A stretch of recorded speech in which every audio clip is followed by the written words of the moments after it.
नमस्कार दोस्तों, आप सबका स्वागत है आप सबके अपने YouTube चैनल SBCL अंडाल में।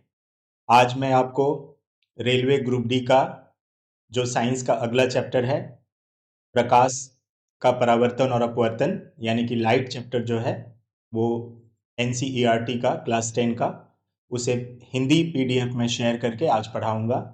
दोस्तों, थोड़ा वीडियो अपलोड करने में लेट हो गया है, लेकिन मैंने सब जो है रेडी करके रखा हुआ है, तो बहुत जल्द मैं पूरा साइंस जो है कंप्लीट कर दूंगा। साइंस का पिछला 3 चैप्टर मैंने कंप्लीट कर दिया है, वो उम्मीद है आप लोग देख रहे होंगे। अगर आपने वो तीनों चैप्टर नहीं देखा है वीडियो, तो ज़रूर से ज़रूर देखिए, जो आने वाले ग्रुप डी एग्ज़ाम के लिए काफ़ी महत्वपूर्ण है और उससे बाहर कुछ भी नहीं रहेगा। तो दोस्तों, मैं जब वीडियो बना रहा था तो मेरे दोनों बेटियां मौजूद हैं और वो ज़िद कर रही थी कि वो भी जो है वीडियो में आएंगी, तो मैं उन्हें लेके आया हूँ। ठीक है, नमस्कार कीजिए बेटा, नमस्ते करिए सबको, ऑडियंस को नमस्ते कर दीजिए। नमस्ते। हाँ, क्या नाम है आपका? रश्मि कुमारी, आप किस क्लास में पढ़ते हैं? Class 3, class 3। कौन से स्कूल में पढ़ते हैं बाबू? मिडिल स्कूल, कहाँ पे है ये? दुर्गापुर। दुर्गापुर ना। आज कुछ पढ़ाई किए हैं आप? हाँ, कौन सा चैप्टर पढ़े हैं? साइंस का 8 चैप्टर। 8 चैप्टर साइंस का, यानी वो वाटर वाला चैप्टर था ना, सॉल्यूशन वाला। अच्छा, उसमें हम 1-2 क्वेश्चन पूछते हैं, बताइएगा ना। ठीक है, तभी तो सभी देख पाएंगे कि आप पढ़ाई करते हैं कि नहीं करते। ठीक है। हाँ, सॉल्यूशन किसको कहते हैं? Solution is equal to what? Solute plus solvent is equals to solution. वाह, वेरी गुड। अच्छा, एक हम लोग शरबत जब पीते हैं तो वो शरबत कैसे बनता है? वाटर और उसमें शुगर डालते हैं। ठीक है, जनरली ऐसे नींबू वगैरह भी देते हैं, लेकिन मेनली 2 चीज़ समझ लीजिए। वाटर में आपका शरबत में क्या है? वाटर है और शुगर है। इन दोनों में कौन सॉल्यूट है और कौन सॉल्वेंट है? Water is solvent, sugar is solute. हाँ, वेरी गुड। ठीक है, तो सॉल्युबल सब्सटेंसेस का नाम बताइए। दो सोल्यूबल, जो सॉल्युबल है वो सब्सटेंसेस का नाम बताइए। सोल्यूबल हो जाएगा एक, हाँ, शुगर और सॉल्ट। Very good. और 2 इनसॉल्युबल? इनसोल्यूबल में सैंड और ऑयल। ऑयल। Very good. ठीक है, आपका नाम क्या है बाबू? रश्मि कुमारी, आप किस क्लास में पढ़ते हैं? LKGB, LKG B में। आपके स्कूल का नाम क्या है? School, very good. कहाँ? Xavier, अच्छा, एक्सेवियर। कहाँ पर है ये स्कूल? में। अंडाल में है। अच्छा अच्छा, वेरी गुड। आपसे इंग्लिश में पूछ रहे हैं, बताइएगा, what is your name? My name is Dr. Kumari, very good. What is your father's name? Zendra Kumar. Very good. ठीक है, नमस्ते कर दीजिए ऑडियंस को एक बार, क्योंकि अब हम लोग वीडियो स्टार्ट करेंगे, फिर कभी दोबारा मौका मिलेगा तो फिर से आएंगे। ठीक है, तो नमस्कार कर लीजिए एक बार। जी ठीक है, थैंक यू। हाँ, तो आप लोग अब जो है जाके आराम करिए, सो जाइए, काफ़ी रात हो गई है। हम लोग जो है वीडियो आगे का बनाते हैं। ठीक है, थैंक यू, बाय। हाँ, कल दिखाएंगे, कल। बाय। ठीक है, तो दोस्तों, आज का वीडियो हम लोग जो है शुरू करते हैं। प्रकाश का परावर्तन तथा अपवर्तन, ये काफ़ी इम्पोर्टेंट चैप्टर है। आपको मैं बता दूं कि पिछला जो रेलवे ग्रुप डी का एग्ज़ाम हुआ था, उसमें बहुत ही ज़्यादा क्वेश्चन जो है लाइट चैप्टर से थे, क्योंकि लाइट चैप्टर अपने आप में बहुत ही बड़ा जो है चैप्टर है और काफ़ी इम्पोर्टेंट, इससे न्यूमेरिकल भी पूछे गए हैं। 2-2 फार्मूलाज हैं इसमें, एक मिरर का फार्मूला है और एक लेंस का फार्मूला है, तो उन दोनों के ऊपर न्यूमेरिकल है, प्लस रिफ्रैक्शन, जो रिफ्रैक्टिव इंडेक्स है उसके ऊपर न्यूमेरिकल है। उसके बाद लेंस, पावर ऑफ लेंस के ऊपर भी न्यूमेरिकल्स है।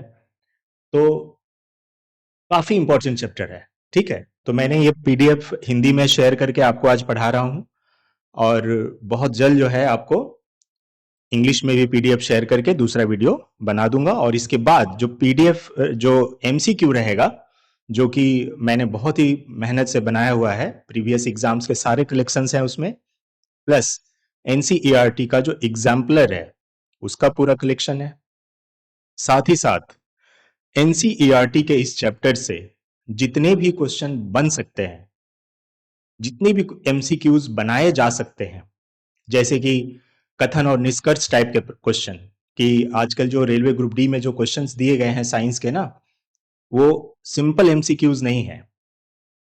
तो वैसे क्वेश्चन कि 3-4 कथन दे दिए गए, इसमें से कौन सा कथन गलत है, कौन सा कथन सही है, ठीक है। तो बहुत ही इंपॉर्टेंट जो है तरीके से मैंने उन सबको रेडी किया हुआ है, वो पार्ट 3 में आपको मिलेगा। पार्ट 1 में हिंदी में पीडीएफ शेयर करके एनसीईआरटी को पढ़ा रहा हूं, पार्ट 2 में इंग्लिश को शेयर करके, और पार्ट 3 में जो एमसीक्यूज है वो रहेगा, वो हिंदी और इंग्लिश दोनों में है, बाइलिंगुअल बनाया हुआ है। तो काफी जो है अच्छा है। उम्मीद है आप लोग जो है पिछले वीडियोस को देखे होंगे तो आइडिया लग गया होगा कि मैं किस तरह से पढ़ा रहा हूं आपको। तो आइए हम लोग वीडियो शुरू करते हैं। मैं स्क्रीन से हटके वहां जाके पढ़ाऊंगा, कोई दिक्कत होगी फिर मैं स्क्रीन पे आकर वापस आप लोगों को समझाऊंगा। तो वीडियो में बने रहिएगा दोस्तों। हम लोग आज का काफी महत्वपूर्ण चैप्टर जो है लाइट को पढ़ने जा रहे हैं। तो आइए हम लोग आज का वीडियो शुरू करते हैं। प्रकाश का परावर्तन, है ना। धीरे धीरे हम लोग स्टार्ट करके काफी अच्छे अच्छे पॉइंट्स अब आएंगे। शुरू से आखिरी तक वीडियो को जरूर देखिएगा, एक ही वीडियो में आपका एक चैप्टर पूरा कंप्लीट हो जाएगा।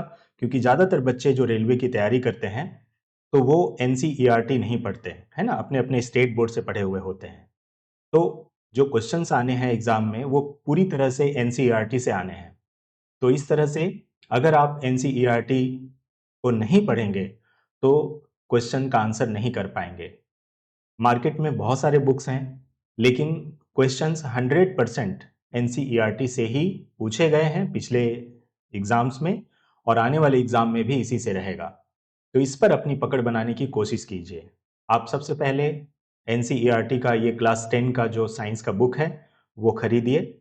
आपको जो भाषा में अच्छा समझ में आता है, अगर हिंदी में समझ में आता है तो हिंदी में बुक खरीदिए, इंग्लिश में अगर है तो इंग्लिश में खरीदिए। तो ये काफ़ी ज़रूरी है कि बुक आपके पास हो, क्योंकि पूरा बुक पढ़ने की ज़रूरत नहीं है। जो जो इंपॉर्टेंट टॉपिक्स हैं उन सबको मैं आपको अंडरलाइन करके समझा के बताऊंगा, उन सबको ही आप पढ़ते जाइएगा, ठीक है। तो देखिए, प्रकाश का परावर्तन, जो रिफ्लेक्शन ऑफ लाइट होता है, उसके बारे में है।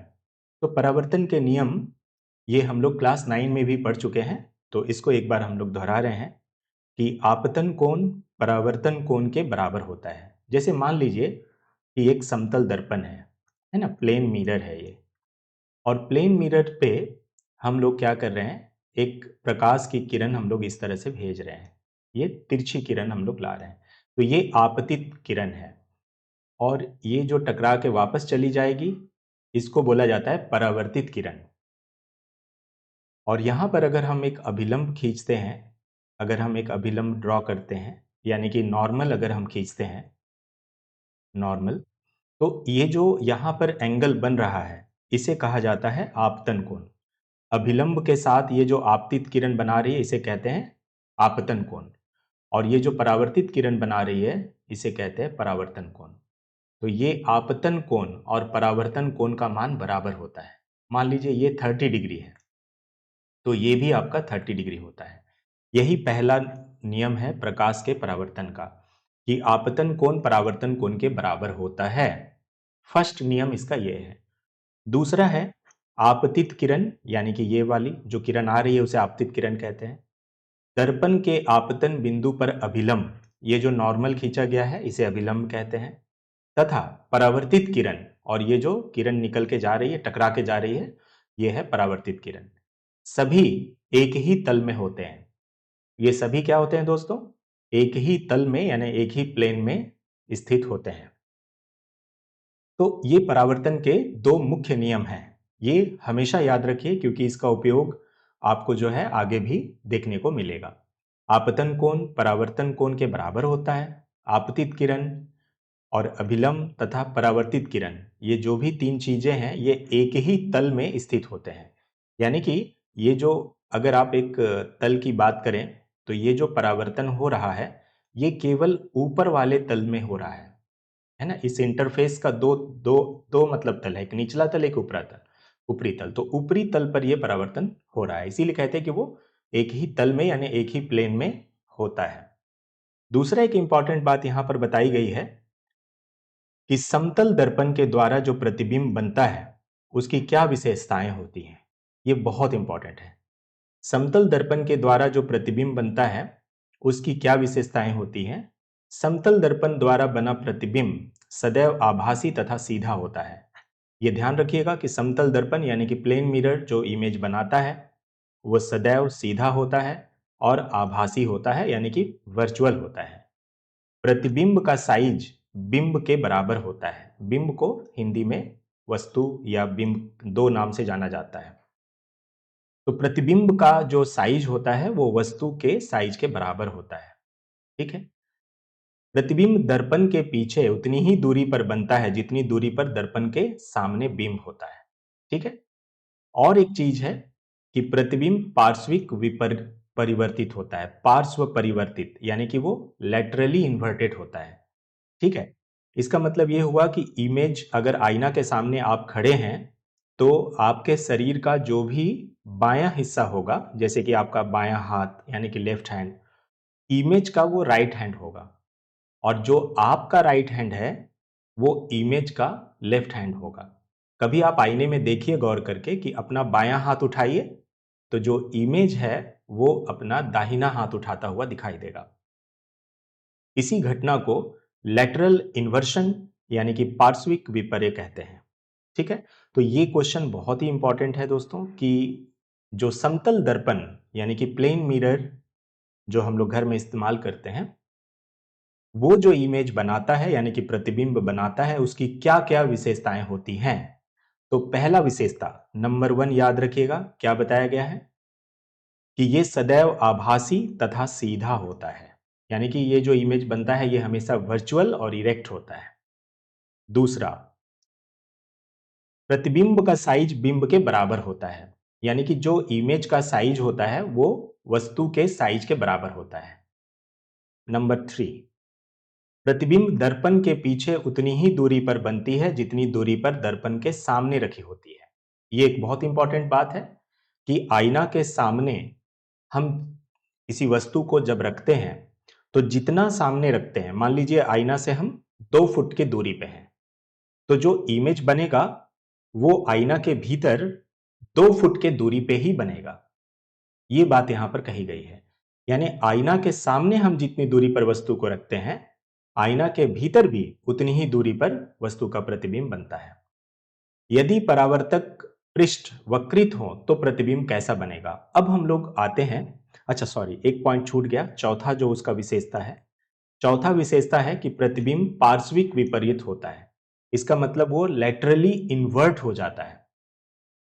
पार्श्विक विपर्य का मतलब देखिए क्या होता है कि आईना के सामने अगर आप खड़े हैं तो आपका जो राइट हैंड होगा वो इमेज का लेफ्ट हैंड होगा और आपका जो लेफ्ट हैंड होगा उसका राइट हैंड होगा।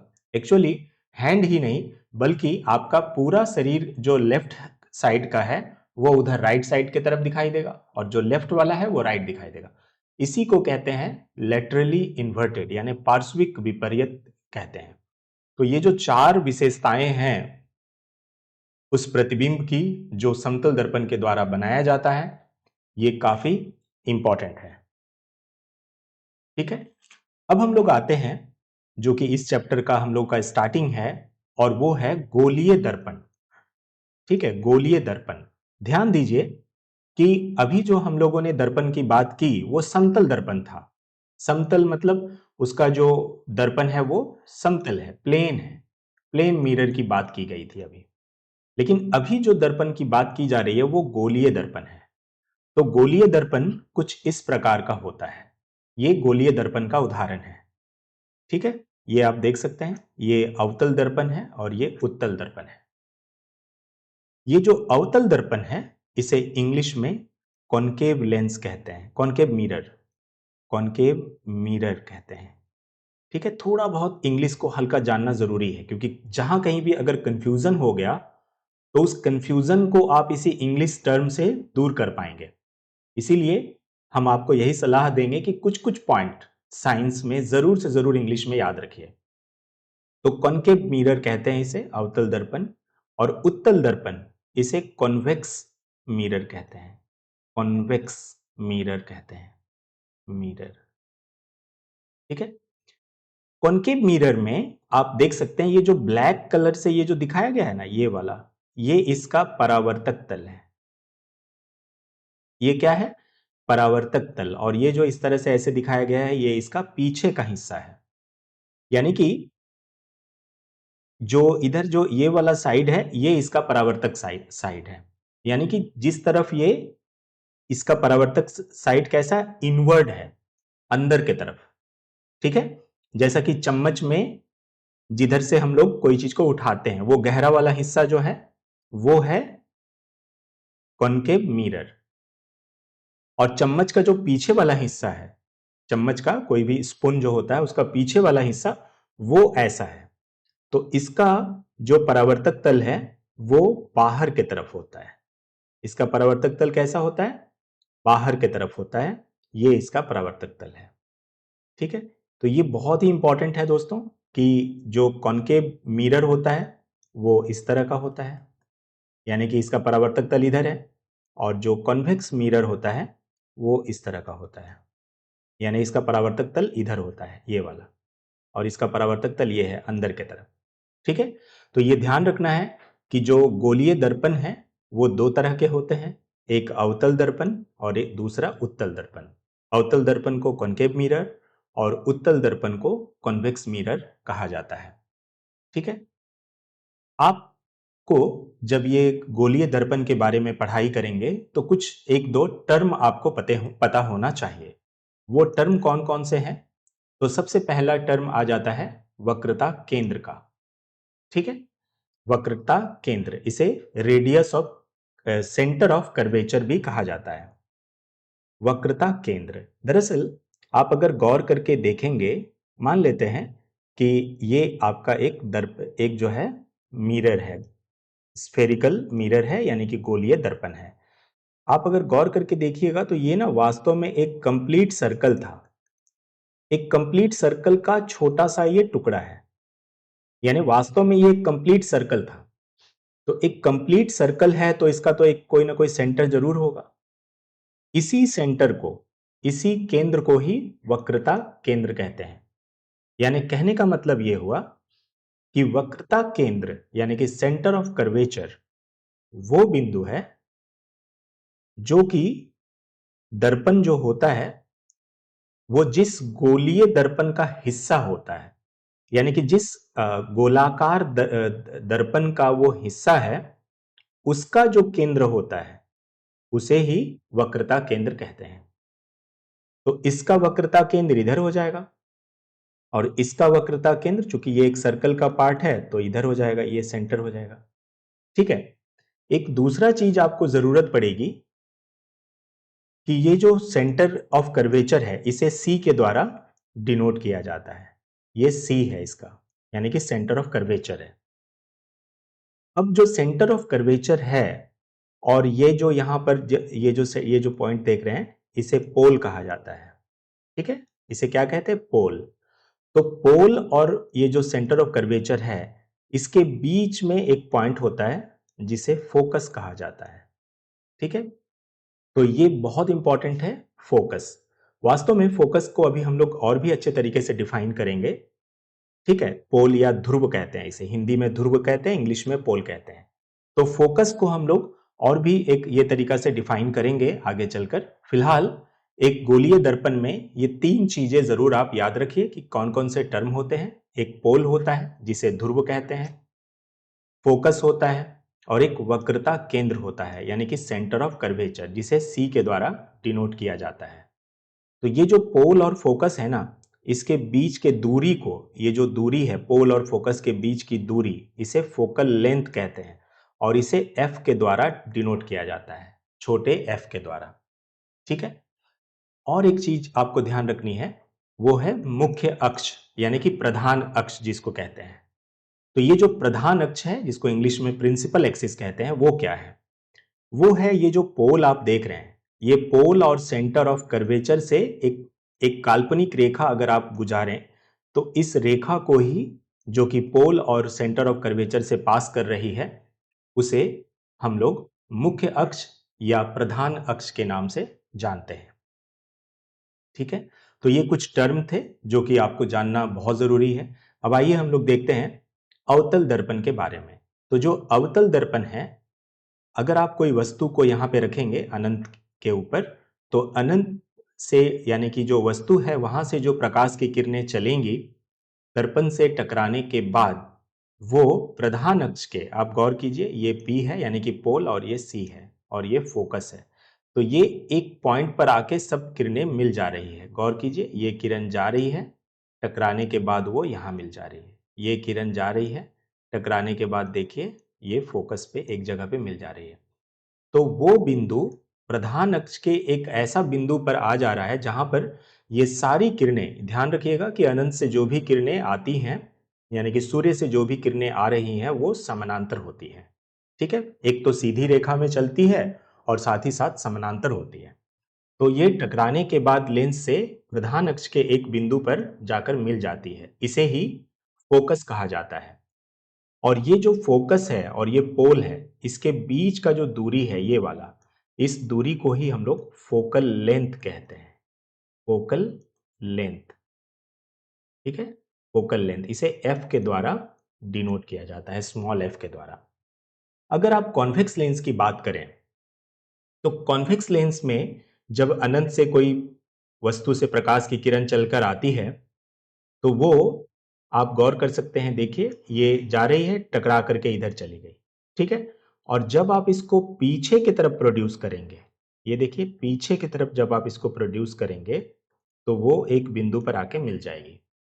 इसी तरह देखिए यहां पर ये जब जा रही है, इसको जब आप पीछे की तरफ प्रोड्यूस करेंगे तो ये एक बिंदु पर जाके मिल जाएगी। थोड़ी देर के लिए कल्पना करिए कि यहां पर आपने अपने आंख को रखकर यहां से आप जो है देखेंगे। तो यहां से जब आप देखेंगे तो कल्पना करिए जरा सा कि ये जितनी भी किरणें हैं ना, यहां से आपको इस तरफ फैलती हुई दिखाई देगी। यहां पर अगर अपना नेत्र को यानी कि आंख को रख के देखेंगे तो यहां से सारी जो किरणें हैं वो फैलती हुई दिखाई देगी। तो इसको हम लोग उत्तल लेंस का फोकस कहते हैं। ये उत्तल लेंस का फोकस है। तो यहां पर ध्यान देने की बात यह है कि यहां पर जो किरणें हैं, मतलब जो अवतल लेंस के केस में, अवतल दर्पण के केस में जो किरणें हैं वो प्रधान अक्ष पर वास्तव में एक बिंदु पर मिल रही थी, है ना, फोकस हो जा रही थी। ठीक है, तो जब ये फोकस हो जा रही है, इसीलिए इसे अभिसारी दर्पण भी कहा जाता है। ठीक है, क्या कहा जाता है दोस्तों? अभिसारी दर्पण, यानी कि ये जो अवतल दर्पण है इसको अभिसारी दर्पण यानी कि कन्वर्जेंट मिरर भी कहा जाता है। कन्वर्जेंट यानी कि एक बिंदु पर वो कन्वर्ज कहा जा रहा है, कन्वर्जेंट मिरर भी कहा जाता है। अभिसारी हिंदी में जरूर याद रखिएगा क्योंकि ये नाम को लेकर अक्सर जो है कंफ्यूजन हो जा रहा है। अभिसारी दर्पण, ठीक है, अभिसारी दर्पण कहते हैं, अवतल दर्पण कहते हैं। और अगर आप फोकस की बात करें और उत्तल दर्पण की बात करें यानी कॉन्वेक्स मिरर की, तो इस कॉन्वेक्स मिरर में आप देखिए कि यहां से जो प्रकाश की किरणें हैं एक बिंदु से फैलती हुई प्रतीत हो रही है। ऐसा लग रहा है यहां से किरणें निकल रही है और चारों तरफ फैल रही है ना? तो इस बिंदु को हम प्रधान अक्ष तो जरूर कहेंगे, लेकिन साथ ही साथ अगर इस लेंस को, अगर आप इस दर्पण को, सॉरी, अगर इस दर्पण को आप दूसरा नाम देना चाहें कि इस उत्तल दर्पण का दूसरा नाम क्या है, तो इसे आप अपसारी लेंस भी कह सकते हैं। अपसारी यानी यहां से ये अपसरित हो रही है, अपसारी दर्पण भी कह सकते हैं आप, अपसारी दर्पण भी कह सकते हैं। और अपसारी दर्पण को आप इंग्लिश में डाइवर्जेंट मिरर कहेंगे। डाइवर्जेंट, कुछ कुछ इंग्लिश थोड़ा याद रखिएगा, ये बहुत जरूरी है, तभी आपको कंफ्यूजन नहीं होगा। इसे क्या कहा जाता है दोस्तों? Divergent mirror. क्यों? क्योंकि यहां से अगर आप गौर करके देखिए तो जो किरणें हैं वो डाइवर्ज कर रही है, फैल रही है, इसीलिए अपसारी दर्पण कहा जाता है। तो जो उत्तल दर्पण है उसे अपसारी दर्पण, और जो अवतल दर्पण है उसे अभिसारी दर्पण यानी कि कन्वर्जेंट मिरर भी कहा जाता है। ठीक है। अगर आप गौर से देखिए तो आपको पता चलेगा कि ये जो सी पॉइंट है ना और ये जो पी है, ये एफ बिंदु जो यहां पर है यानी कि फोकस, ये बिल्कुल पी और सी के बीच है। मैं अलग कलर का पेन लेके आपको दिखा रहा हूं। ये जो एफ बिंदु है ना, ये पी और सी के एकदम बीचों बीच है, और आप तो जानते हैं कि इसे एफ कहा जाता है। तो जब ये एफ है तो ये भी एफ है, यानी कि जो P से लेके C तक की दूरी है, जो P से लेके C तक की दूरी है वो कितना है? F plus F, 2F।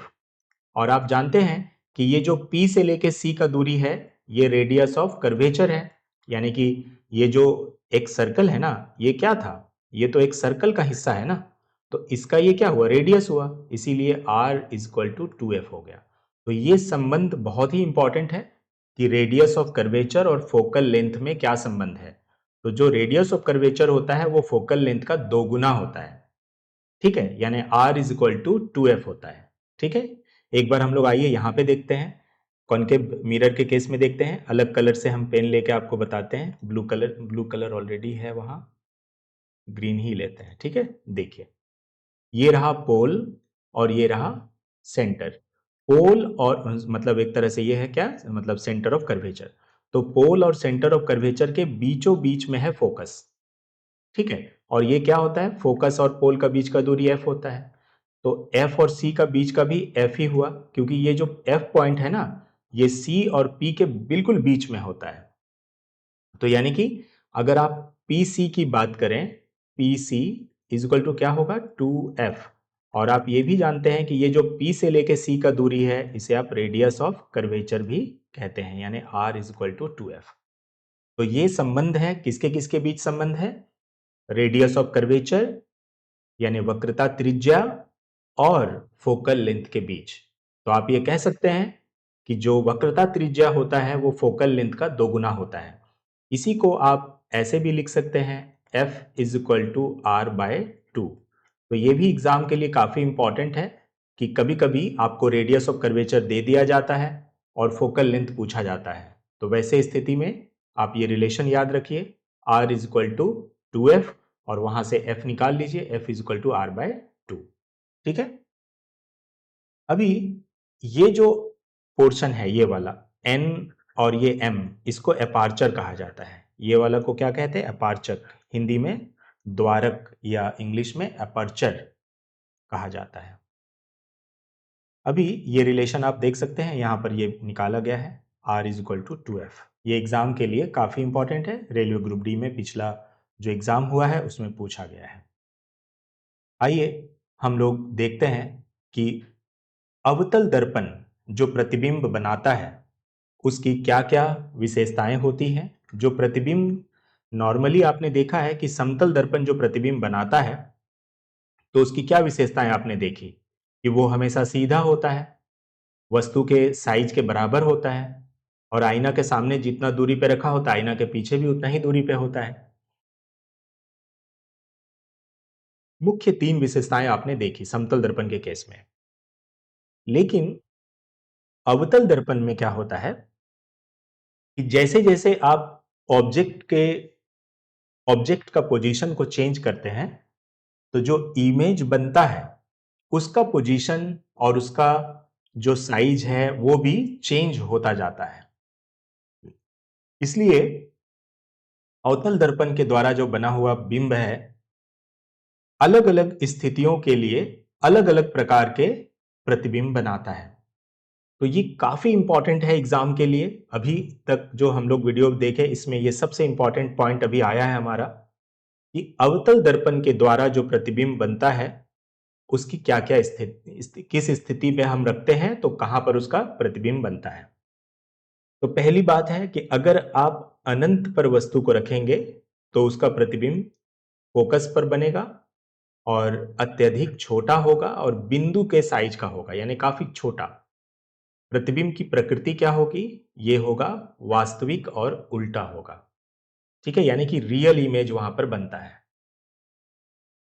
अगर सी से परे, यानी कि सी से अगर दूर रखेंगे तो एफ और सी के बीच में प्रतिबिंब बनेगा। प्रतिबिंब का साइज छोटा होगा, वास्तविक और उल्टा होगा। जो इमेज वास्तविक होता है यानी कि रियल इमेज होता है, वो उल्टा होता है। अगर आपने सी पे वस्तु को रखा तो सी पर ही बनेगा, समान साइज का होगा, यानी कि वस्तु का साइज और इमेज का साइज दोनों बराबर होगा, वास्तविक और उल्टा होगा। अगर आपने सी और एफ के बीच रखा तो सी से परे बनेगा, विवर्धित यानी कि बड़ा होगा साइज, और वास्तविक तथा उल्टा होगा। अगर आपने एफ पे रखा यानी कि फोकस पे, तो अनंत पे बनेगा, और ऐसे अनंत पर जब प्रतिबिंब बनेगा तो यह माना जाता है कि अनंत पर जाने के बाद प्रकाश की किरणें आपस में मिल जाएगी, लेकिन वो तो हम देख नहीं पाएंगे, इसीलिए लिखा गया है कि प्रतिबिंब प्राप्त नहीं होगा। अगर आपने पोल और फोकस के बीच रखा, पोल और फोकस के बीच, तो दर्पण के पीछे बनेगा, विवर्धित यानी कि बड़ा होगा, और आभासी तथा सीधा होगा। यहां पर कुछ पॉइंट आपको ध्यान देने हैं, जैसे कि ये ज्यादातर जो है वास्तविक और उल्टा, वास्तविक और उल्टा, वास्तविक और उल्टा बना रहा है, लेकिन एक स्थिति ऐसी है जिसमें वो आभासी बना रहा है और सीधा है। तो ये बहुत इंपॉर्टेंट है, क्योंकि जो अवतल दर्पण है वो केवल एक ही स्थिति ऐसा है जिसमें कि वो आभासी तथा सीधा बनाता है, बाकी सारे स्थितियों में वो वास्तविक तथा उल्टा प्रतिबिंब बनाता है। अब उसके साइज के बारे में, जो इमेज बनता है उसके साइज के बारे में हम चर्चा करें तो आप देख सकते हैं कि इसका जो इमेज है कभी छोटा बन रहा है। आइए हम इसको अलग कलर से आपको दिखाते हैं। कभी इसका इमेज छोटा बन रहा है, कभी समान साइज का बन रहा है, और कभी बड़ा बन रहा है। यानी कि इसका जो इमेज है वो छोटा भी बनता है, अवतल दर्पण के द्वारा जो इमेज बनता है वो छोटा भी बनता है, समान साइज का भी बनता है, और बड़ा भी बनता है, यानी कि तीनों बनता है। तो सोचिए कि ग्रुप डी के एग्जाम में यह क्वेश्चन पूछा गया था कि अवतल दर्पण के द्वारा जो प्रतिबिंब बनता है वो निम्न में से क्या नहीं हो सकता? छोटा, वस्तु से छोटा, समान साइज का, वस्तु से बड़ा, और एक कुछ ऑप्शन में दे दिया है। सोचिए, तो आपको ये तीनों बातें याद रखनी होगी कि अवतल दर्पण के द्वारा वस्तु से छोटा प्रतिबिंब भी बन सकता है, समान साइज का भी बन सकता है, और बड़ा भी बन सकता है। ठीक है, एक बार यह पूछा था कि अवतल दर्पण के द्वारा जो प्रतिबिंब बनता है वो हमेशा वास्तविक और उल्टा होता है, पहला कथन। दूसरा, जो अवतल दर्पण के द्वारा प्रतिबिंब बनता है वो आभासी और सीधा भी हो सकता है। तो ऐसे में क्या कीजिएगा? दोनों कथन सही हो जाएगा, क्योंकि वास्तविक और उल्टा भी बनाता है ये, और आभासी तथा सीधा भी बनाता है। भले ही वो एक सिचुएशन में बनाता हो, लेकिन बनाता तो है। तो इसीलिए वास्तविक और उल्टा भी होता है, और आभासी तथा सीधा भी होता है। ठीक है, कभी कभी ये क्वेश्चन पूछा गया है कि कौन सा स्थिति ऐसा है जिसमें कि वस्तु को हम कहां पर रखेंगे जिससे कि समान साइज का इमेज बने? तो आंसर होगा कि हमें उसे सी पर रखना होगा। अगर आप सेंटर ऑफ कर्वेचर पे वस्तु को रखिएगा, यानी कि सी पे रखिएगा, तो जो उसका प्रतिबिंब बनेगा वो सी पर ही बनेगा, लेकिन समान साइज का होगा। तो ये बहुत ही इंपॉर्टेंट है। आइए हम लोग वास्तविक इसका जो डायग्राम है वो देखकर हम लोग जो है ये करें। इसके पहले आप लोगों को कुछ पॉइंट्स जरूर याद रखने होंगे जो एग्जाम में पूछा जाता है, काफी पूछा गया है। वो है, याद रखिएगा कि इमेज का निर्माण करने के लिए, प्रतिबिंब को बनाने के लिए कम से कम दो परावर्तित किरणों को प्रतिच्छेदन जरूरी है, यानी कि रिफ्लेक्टेड रे होना चाहिए। देखिए, परावर्तित किरण यानी कि जो टकरा के आए। आप ही से कोई पूछे कि आपको कोई वस्तु कब दिखाई देती है, तो आप यही कहेंगे कि वस्तु से जो प्रकाश की किरण जब उस पर पड़ती है, और उस पर पड़ने के बाद जब वो टकरा कर हमारी आंखों में आती है, टकरा कर आती है मतलब रिफ्लेक्ट होकर आ रही है, परावर्तित होकर आ रही है, पड़ती है तो हमें वस्तु दिखाई देती है। यानी कि कोई भी वस्तु आपको तभी दिखाई देगी जब परावर्तित किरण, यानी कि उस पर लाइट जाके पड़ेगी और लाइट पड़ने के बाद वहां से टकरा कर आएगी, तभी वस्तु दिखाई देती है। तो कम से कम दो परावर्तित किरणों का प्रतिच्छेदन जरूरी है, यानी कि दो किरणों का आपस में मिलना जरूरी है। जहां कहीं भी कम से कम दो परावर्तित किरण अगर मिलेगी तो प्रतिबिंब वहीं पे बनेगा। यह ध्यान रखना है आपको। ऐसे हजारों किरणें होती हैं जो मिल सकती हैं, जा सकती हैं, लेकिन सुविधा के लिए हम लोग अपने काम को आसान बनाने के लिए दो किरणों का चुनाव करते हैं। तो कम से कम दो किरणों की जरूरत पड़ती है प्रतिबिंब बनने के लिए, इसीलिए हम लोग दो किरणों को लेके ही अपना जो भी डायग्राम है वो बनाएंगे। ठीक है, तो कुछ नियम है कि जब किरणें समतल दर्पण से जाती है तो क्या होता था, हम लोगों ने उधर देख लिया है। अब गोलीय दर्पण जो कि दो तरह का होता है, हमेशा ध्यान रखिए, उत्तल और अवतल, उसमें किस प्रकार से किरणें किस नियम को फॉलो करती है वो जानना जरूरी है। तो पहला नियम है कि अगर मुख्य अक्ष से समानांतर चल रही है, मान लीजिए ये आपका मुख्य अक्ष है ना, ये P और ये तो आपका मुख्य अक्ष है। मुख्य अक्ष के देखिए ये पैरेलल किरणें जा रही है। अगर मुख्य अक्ष से पैरेलल किरणें अगर जाएगी और A जो है ये अवतल दर्पण है और ये B उत्तल दर्पण है, ठीक है, ये कैसा है, ये है कॉनकेव और ये क्या है, कॉन्वेक्स। हिंदी में बोलते हैं उत्तल, हम एक बार लिख देते हैं, आप लोग ध्यान रखिएगा। और ये है अवतल। दर्पण है तो दर्पण लगा दीजिएगा।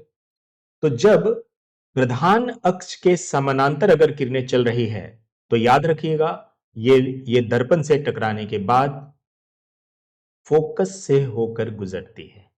यानी कि जब भी कोई किरण प्रधान अक्ष के समानांतर जाएगी तो अवतल दर्पण के केस में, यानी कि कॉन्केव मिरर के केस में, वो फोकस से होकर गुजरेगी।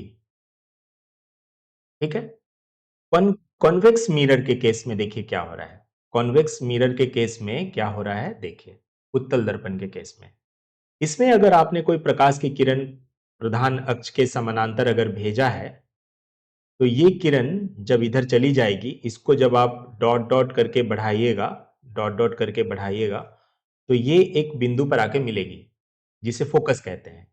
तो कुल मिलाकर आप अगर फोकस से देखिएगा ना तो ये किरणें यहां से डाइवर्ज होती हुई, यानी कि यहां से फैलती हुई प्रतीत होती है।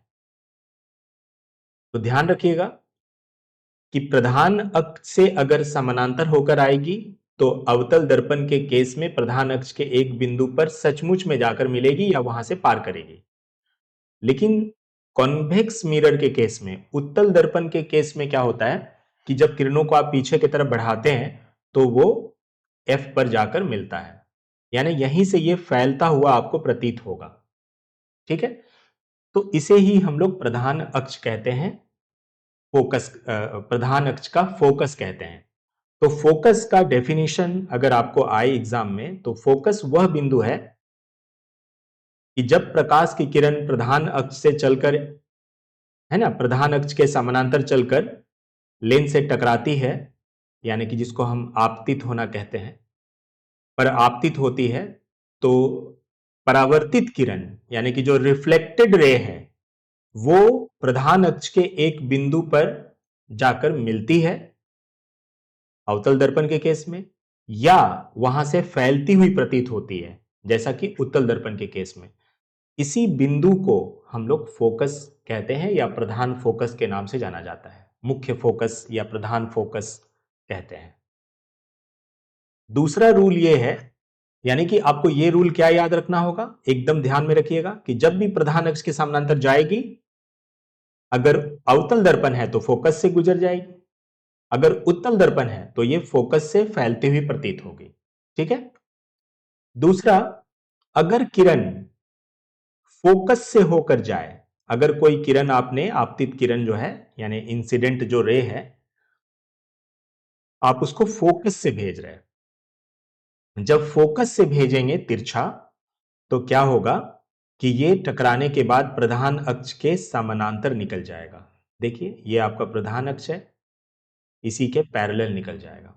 तो ये बहुत इंपॉर्टेंट है कि अगर आपतित किरण फोकस से आप तिरछा भेजेंगे, फोकस से कैसे भेजेंगे, तिरछी अगर भेजेंगे, तो ये लेंस से आपतित होने के बाद, दर्पण से आपतित होने के बाद प्रधान अक्ष के पैरेलल हो जाती है, यानी कि समानांतर हो जाती है।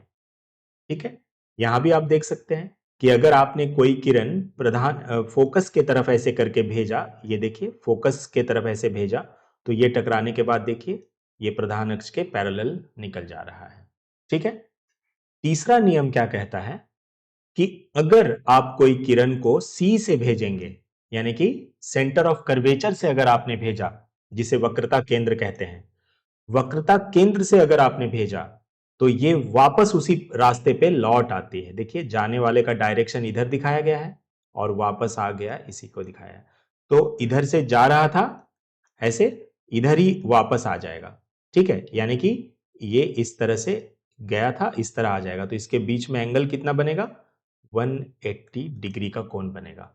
तो आपतित किरण और परावर्तित किरण के बीच अगर आपसे एंगल पूछा गया कि आपतित किरण और जो परावर्तित किरण है यानी कि रिफ्लेक्टेड रे, उसके बीच में एंगल कितना बनेगा जब किरण को वक्रता केंद्र से भेजा जाएगा, यानी कि सेंटर ऑफ कर्वेचर से भेजा जाएगा।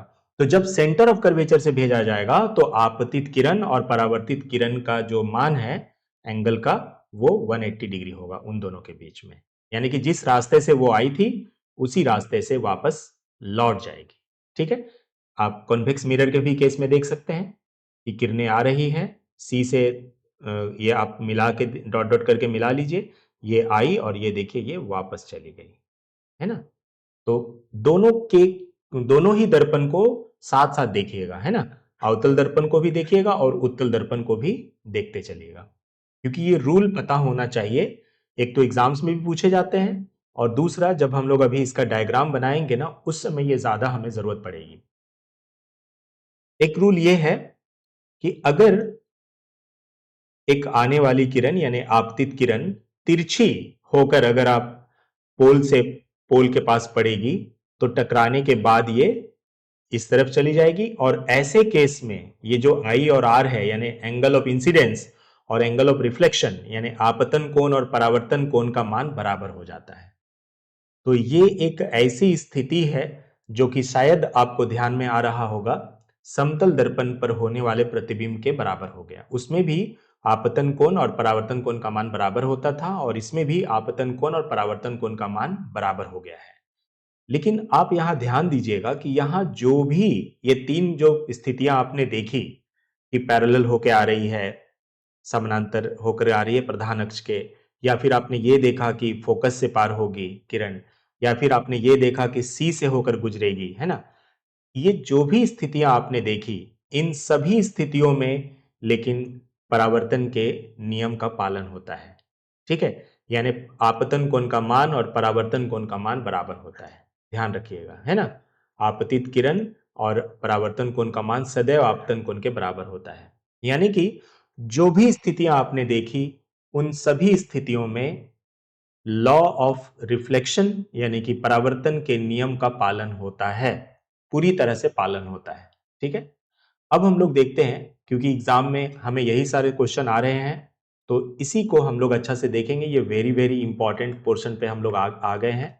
ठीक है, यहां पर आपने जो टेबल देखा था ये दिखा देते हैं, क्योंकि सारा क्वेश्चन इसी टेबल से ही ज्यादा रहेगा। तो ये जो टेबल आपने देखा कि कहां पर हम वस्तु को रखते हैं तो उसका प्रतिबिंब कहां पर बनता है, उसका साइज कैसा होता है, और प्रतिबिंब जो बनता है उसकी प्रकृति क्या होती है, मतलब नेचर, यानी कि वो वास्तविक होता है या फिर अवास्तविक होता है ना, ये सब देखना होता है। तो ये काफी इंपॉर्टेंट है। इसी टेबल का डायग्राम यहां पर है, ये रहा इसी टेबल का डायग्राम। तो पहला पोजीशन क्या है, अच्छा से देखिए, मैं यहां दिखाकर तुरंत आपको फिर से एक बार टेबल दिखाऊंगा।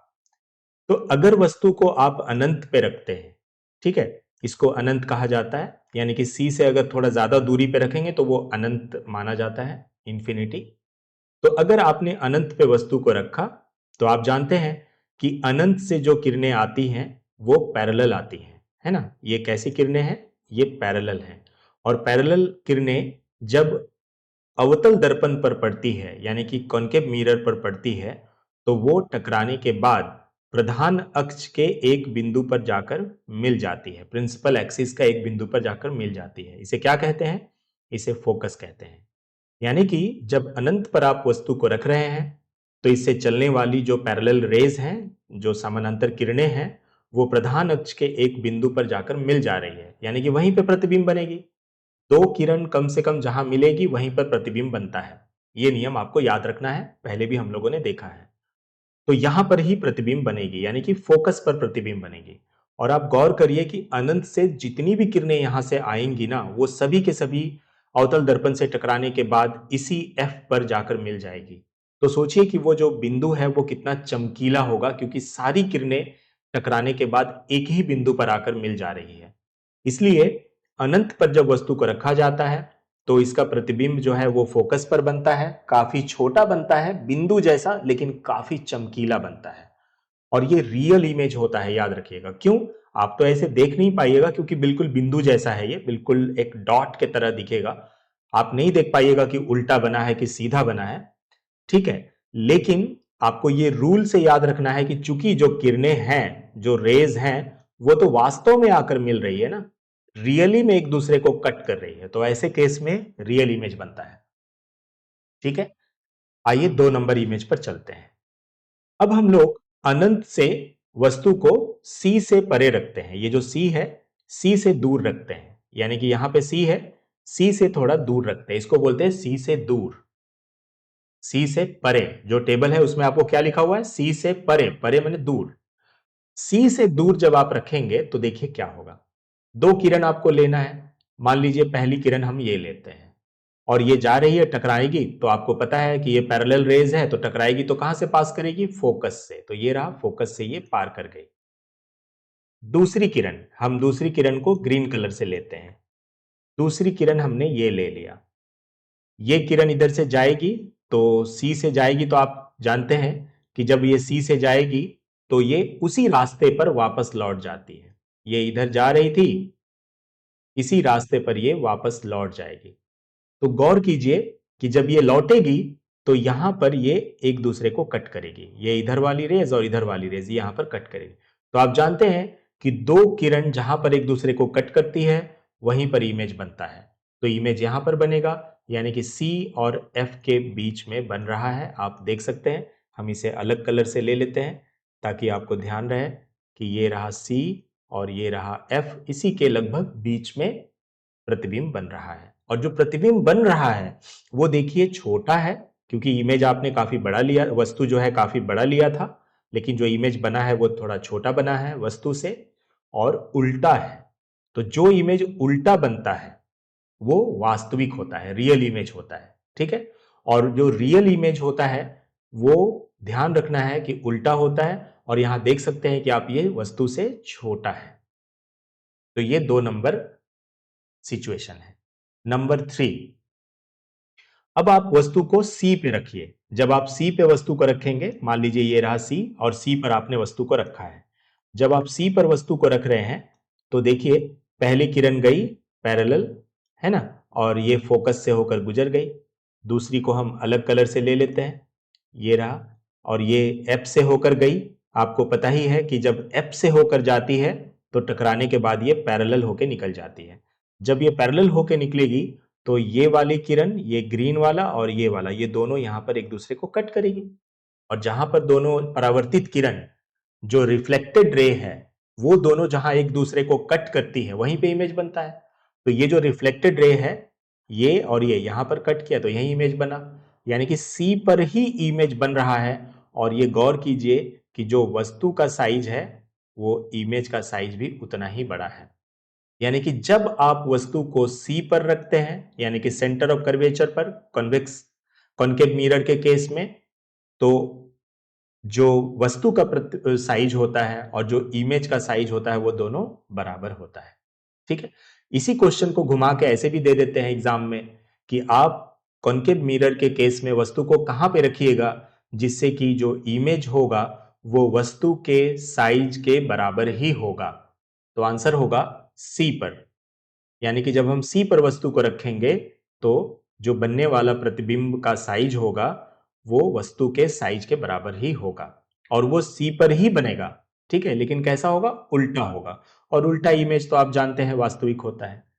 अब आते हैं हम लोग चौथे सिचुएशन में, डी नंबर में। अगर आप वस्तु को C और F के बीच रखते हैं, गौर कीजिए ये C है, ये F है, और इसके बीच आपने वस्तु को रखा है, तो क्या होगा? पहले किरण जाएगी पैरेलल और फोकस से होकर गुजर जाएगी। पहला सिचुएशन तो ये हो गया, किरण चली गई। दूसरा, अगर C से किरण किरण अगर जाएगी, गौर कीजिए C से अगर जाएगी तो उसी रास्ते पे लौट जाएगी। जब उसी रास्ते पे लौट जाएगी तो इसका जो प्रतिबिंब है वो C से दूर बन रहा है और बड़ा है। गौर कीजिए, वस्तु से बड़ा प्रतिबिंब बन रहा है ना, और रियल इमेज है। तो काफी इंपॉर्टेंट है कि जब आप वस्तु को C और F के बीच रखते हैं तो जो प्रतिबिंब बनता है वो रियल इमेज होता है और बड़ा होता है। आइए एक और सिचुएशन है फोकस पे। अगर आप वस्तु को फोकस पे रखेंगे तो पहले किरण ऐसे जाएगी और जो है पैरेलल होके निकल जाएगी, ये रहा, फोकस से होके निकल गई। दूसरी सी से जाएगी, जब सी से जाएगी तो ये, तो आप गौर कीजिए कि ये जो सी से किरण इधर से जा रही है, ये वाली किरण और ये वाली किरण एकदम पैरेलल जा रही है ना, एक दूसरे के कैसे है? पैरेलल है, और ऐसा लगता है कि इसे आप कितना भी दूर इधर बढ़ा दीजिएगा ये एक दूसरे को कट करने वाले नहीं हैं। तो इसीलिए ऐसा माना जाता है कि दो समानांतर किरणें अनंत पर जाकर मिल जाती है, तो इसीलिए इसका प्रतिबिंब अनंत पर बनेगा। हम लोग नहीं देख पाएंगे, अलग बात है, मान लेंगे कि हाँ मिल जाता है, तो इसीलिए अनंत पर इसका प्रतिबिंब बनेगा। छठा और आखिरी बहुत ही ज्यादा इंपॉर्टेंट पॉइंट है, क्योंकि आपको पता है कि यही एक सिचुएशन है जिसमें अवतल दर्पण है ना आभासी प्रतिबिंब बनाता है, यानी कि अवास्तविक प्रतिबिंब बनाता है। ये कौन सा स्थिति है? आइए हम लोग देखते हैं। जब हम फोकस और पोल के बीच में वस्तु को रखते हैं, ध्यान रखिएगा वस्तु को कहां रखा गया है, ये बार बार एग्जाम में आता है, फोकस और पोल के बीच में रखा जाता है। तो यहां देखिए क्या सिचुएशन होगा। पहले किरण इस तरह से जाएगी, पोल से टकराकर जाएगी, तो आपतित किरण और परावर्तित किरण का मान बराबर होता है, तो ये वाला एक सिचुएशन होगा। और दूसरा कि सी से जाएगी, आप जानते हैं कि जो इधर से जाती है वो सी उसी रास्ते पर लौट के आ जाती है, तो ये जो है लौट के आ गई। गौर कीजिएगा कि ये दो रिफ्रैक्टेड रे है, एक इधर जा रही है और एक इधर जा रही है। गौर कीजिएगा इसके बीच का जो दूरी है ना, इसके बीच का जो गैप है ना, ये बढ़ता ही जा रहा है, ये कभी भी एक दूसरे से मिलने का चांसेस नहीं है।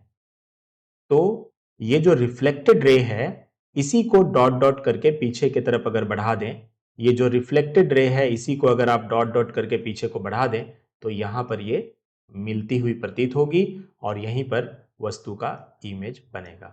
तो ये काफी इंपॉर्टेंट है, ये ध्यान रखिए। मैं इसे दिखा दे रहा हूं क्योंकि ये सीधा प्रतिबिंब बन रहा है। ये फर्स्ट टाइम हो रहा है कि जो प्रतिबिंब बन रहा है वो सीधा प्रतिबिंब बन रहा है अवतल दर्पण के केस में। और इमेज ये भी देखिए कि जो इमेज बना है ये थोड़ा बड़ा है इससे, है ना, वस्तु से बड़ा है। और साथ ही साथ ये भी गौर करिए कि जो प्रतिबिंब का स्थिति है वो दर्पण के पीछे साइड है। इधर में क्या होता था कि जिधर आपने वस्तु रखा है, ये रहा वस्तु, ये रहा इमेज, ये रहा वस्तु, ये रहा इमेज, अनंत पर भले ही बने लेकिन इधर ही बन रहा है। ठीक है, तो जिधर आप वस्तु को रखते थे उधर ही इमेज बनता था। आप इधर वस्तु को रखे इधर इमेज बन गया, इधर वस्तु को रखे इधर इमेज बन गया। लेकिन ये जो छठा पोजीशन है, छठा जो सिचुएशन है, सिक्स्थ सिचुएशन, इसमें क्या हो रहा है कि आप जिधर वस्तु को रखे हैं उसका विपरीत, आईना के विपरीत में बना हुआ है ये इमेज, वर्चुअल इमेज, और ये वस्तु से बड़ा है। ठीक है, तो अलग अलग सिचुएशन का अलग अलग उपयोग है। अगर हमें वस्तु को बड़ा करके देखने की जरूरत है तो हम इस सिचुएशन को ही अडॉप्ट करेंगे, एफ नंबर को बड़ा करके देखने की जरूरत है तो। इसीलिए जो दंत चिकित्सक का जो दर्पण होता है, इसीलिए जो ध्यान रखिएगा, कई सारे ऐसे सिचुएशन हैं जहां पर किसी वस्तु को हमें बड़ा करके देखने की जरूरत होती है तो हम उत्तल दर्पण का उपयोग करते हैं। तो वो सारा लिस्ट नीचे है टेबल, वहां पर हम लोग आपको बताएंगे। तो आइए इस टेबल को कैसे याद रखा जाए, क्योंकि असल मकसद तो ये है, हमने सिचुएशंस तो आपको समझा दिए हैं, लेकिन कैसे करके इसको आसान तरीका से याद किया जाए ताकि हम एग्जाम में गलती भी ना करें और हमें आसानी से याद रहे। आइए हम कुछ कोशिश करते हैं आपको बताने का। देखिए, आप अगर वस्तु को अनंत पे रख रहे हैं, ये ए नंबर को ध्यान दीजिएगा, आप अगर वस्तु को अनंत पे रख रहे हैं तो इमेज बन रहा है फोकस पे। ठीक है, मेरे साथ साथ बोलिएगा कि जब वस्तु को आप अनंत पे रख रहे हैं तो इमेज बन रहा है फोकस पे। अब आ जाइए इस सिचुएशन पे, ई नंबर। जब वस्तु को आप फोकस पे रख रहे हैं तो इसका इमेज बन रहा है अनंत पे। एक दूसरे का अपोजिट हो जा रहा है, याद रखिए कितना आसानी से हो जाएगा। जब वस्तु को आप रख रहे हैं अनंत पर, यानी कि इंफिनिटी पर रख रहे हैं, तो उसका इमेज बन रहा है फोकस पर।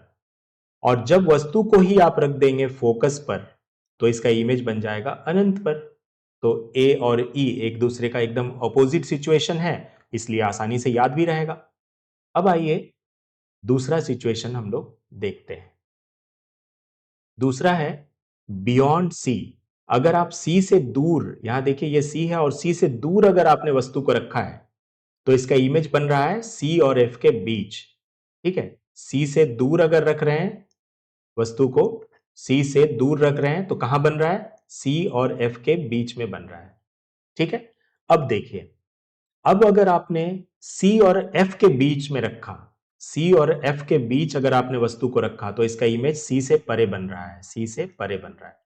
तो ये जो बी नंबर का सिचुएशन है, ये बी और ये डी, ये दोनों एक दूसरे के अपोजिट हैं। एक बार मेरे साथ साथ बोलिए, अगर आप वस्तु को सी से परे रखेंगे यानी कि सी से दूर रखेंगे तो उसका इमेज कहां बनेगा, सी और एफ के बीच। अगर आपने वस्तु को सी और एफ के बीच रखा तो उसका इमेज कहां बनेगा, सी से परे। तो ये एक दूसरे के अपोजिट है, तो ये एक चीज याद हो जाएगा। तो दो दो चार आपको याद हो गया। पांचवा और छठा यूनिक है। पांचवा क्या है, यानी कि सी नंबर सिचुएशन क्या है, अगर आपने सी पे रखा है तो सी पे ही बनेगा, ये एक सिचुएशन है। लास्ट का सिचुएशन क्या है कि जब हम एफ और पी के बीच रखते हैं, फोकस और पोल के बीच रखते हैं, तो जो इमेज बनता है वो वर्चुअल और इरेक्ट होता है, यानी कि अवास्तविक और सीधा होता है, और आईने के पीछे बनता है। ठीक है, आईने के पीछे बनता है। ठीक है, और वस्तु से बड़ा होता है। तो ये इसीलिए मैग्नीफाइंग मिरर के रूप में इसका इस्तेमाल करते हैं, यानी वस्तु को बड़ा करके देखने में इस्तेमाल करते हैं। ठीक है, तो सिचुएशन आपको याद होगा। आइए एक बार हम आपको फिर से टेबल में लेके चलते हैं, क्योंकि इस चैप्टर से इसी सब पॉइंट से क्वेश्चन आपको रहता है। तो मैं चाहता हूं कि जब आप ये वीडियो देखें तो आपको ये पूरा तरह से समझ में आ जाए और आपको याद हो जाए। मतलब ऐसा नहीं कि आप वीडियो देख रहे हैं उसके बाद आप अलग से याद करिएगा, नहीं, आप देखते देखते याद कर लीजिए। तो आइए एक बार आपको टेबल भी थोड़ा आसान तरीके से बता दें कि आप उसको याद कर पाए। आइए, पहला सिचुएशन आपको ऐसा करके बताते हैं कि आप अगर अनंत पर वस्तु को रखते हैं, अनंत पर, तो कहां बन रहा है, फोकस पर।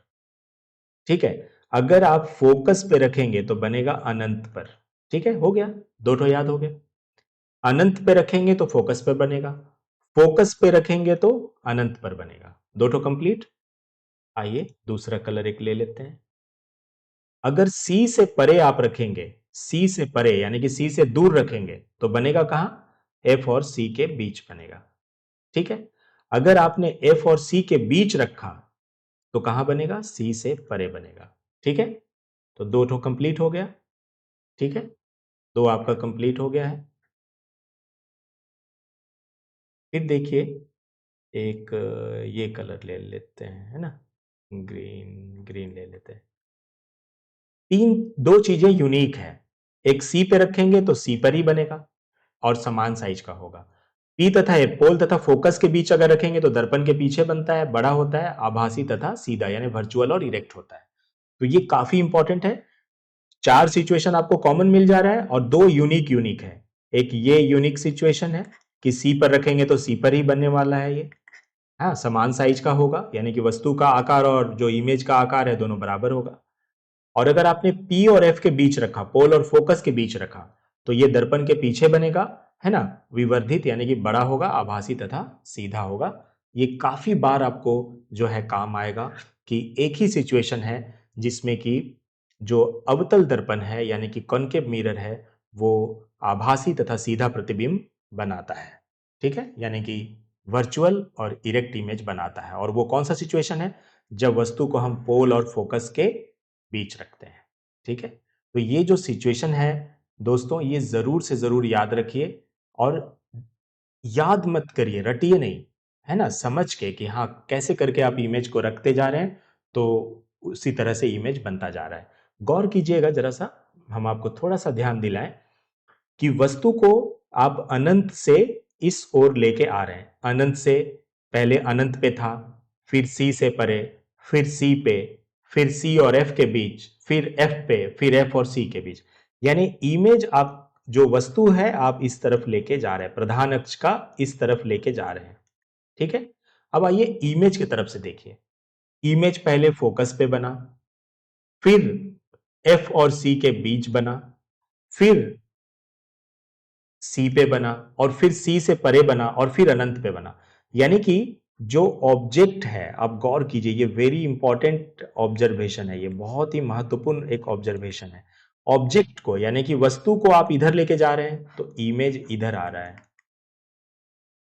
इमेज इस तरफ आ रहा है, ठीक है। ये ध्यान रखिएगा, जैसे जैसे आप ऑब्जेक्ट को इस तरफ लेके जा रहे हैं प्रधान अक्ष का, इमेज आपका इस तरफ मूव कर रहा है ना। ये जरूर ध्यान रखिएगा क्योंकि इससे आपको याद करने में आसानी भी रहेगी। तो अवतल दर्पण का उपयोग क्या है, ठीक है, क्या इसका यूजेस है, तो जरा ध्यान दीजिए। जो सेविंग मिरर होगा इसमें आपको चेहरा का जो भी ये है उसको थोड़ा बड़ा करके देखना होगा ताकि कोई भी कट या कुछ भी इस तरह का चीजें है जो दिखाई दे। तो जो सेविंग मिरर है, चूंकि उसमें भी वस्तु को बड़ा करके देखने की जरूरत पड़ती है, तो ये अवतल दर्पण ही एकमात्र ऐसा करेगा। क्यों? क्योंकि जब आप पोल और फोकस के बीच में वस्तु को रखते हैं तो उसका प्रतिबिंब बड़ा बनता है, सीधा बनता है। इसी प्रकार दंत विशेषज्ञ जो दांत के डॉक्टर होते हैं वो मरीज के दांतों को देखने के लिए कि कोई इंफेक्शन वगैरह है क्या है, उसमें काम आता है, ठीक है। एक बहुत ही इंपॉर्टेंट काम है टॉर्च, सर्चलाइट और वाहनों के अग्रदीप हेडलाइट में, ठीक है, शक्तिशाली समानांतर किरण प्राप्त करने के लिए किया जाता है। क्यों किया जाता है, आइए हम आपको इस सिचुएशन का जरूर से जरूर याद दिलाएं, तभी आपको ये चीजें याद रहेगी। आइए यहां पर देखिए, अब तो इसका डायग्राम का काम हो चुका है, मैं इसे मिटा दे रहा हूं, ये मिटा दे रहा हूं ताकि आपको समझ में आए कि ये क्यों ये इसका उपयोग सर्च लाइट या गाड़ी का हेडलाइट है ना या टॉर्च में करते हैं।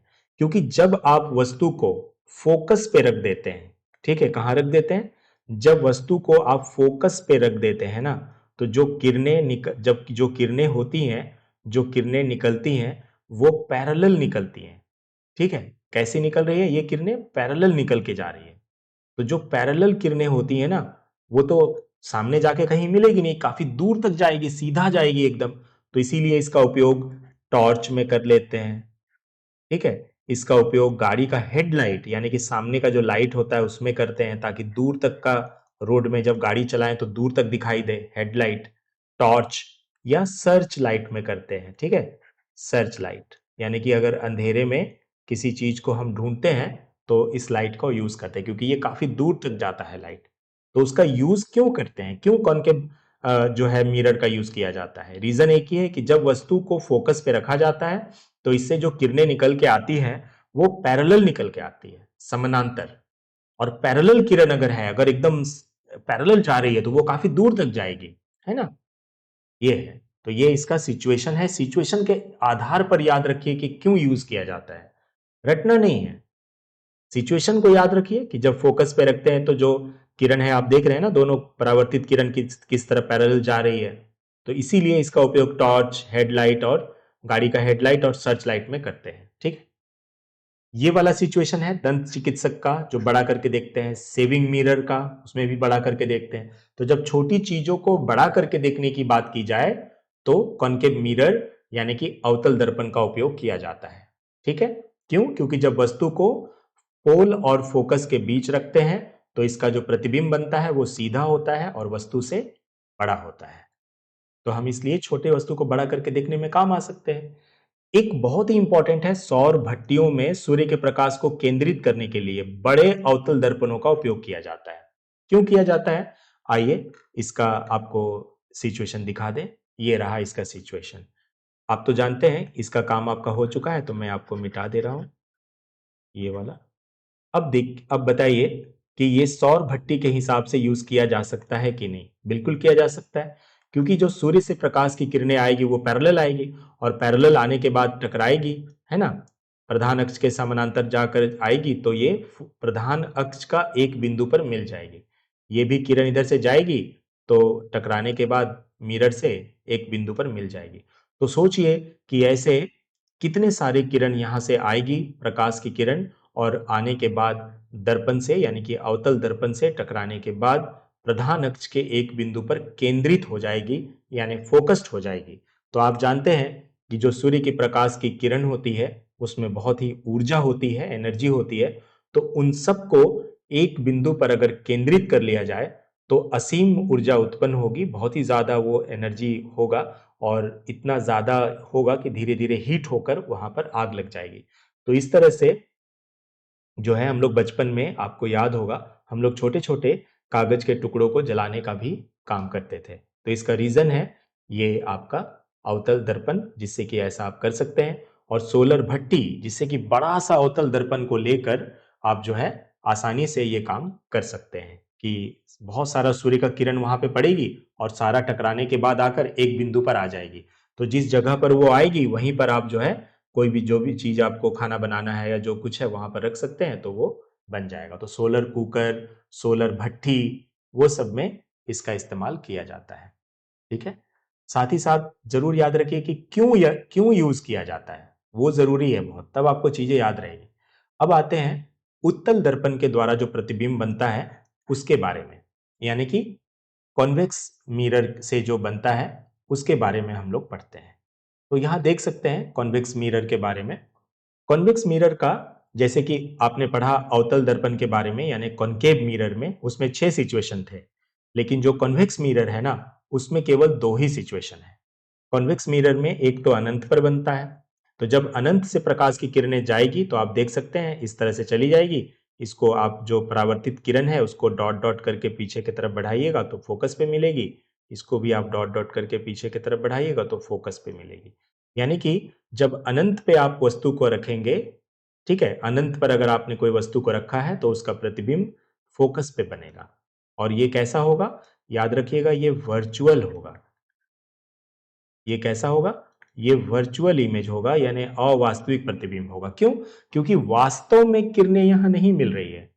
आप परावर्तित किरणों को पीछे की तरफ बढ़ा रहे हैं तो यहां मिलती हुई प्रतीत हो रही है, इसीलिए ये वर्चुअल इमेज होगा।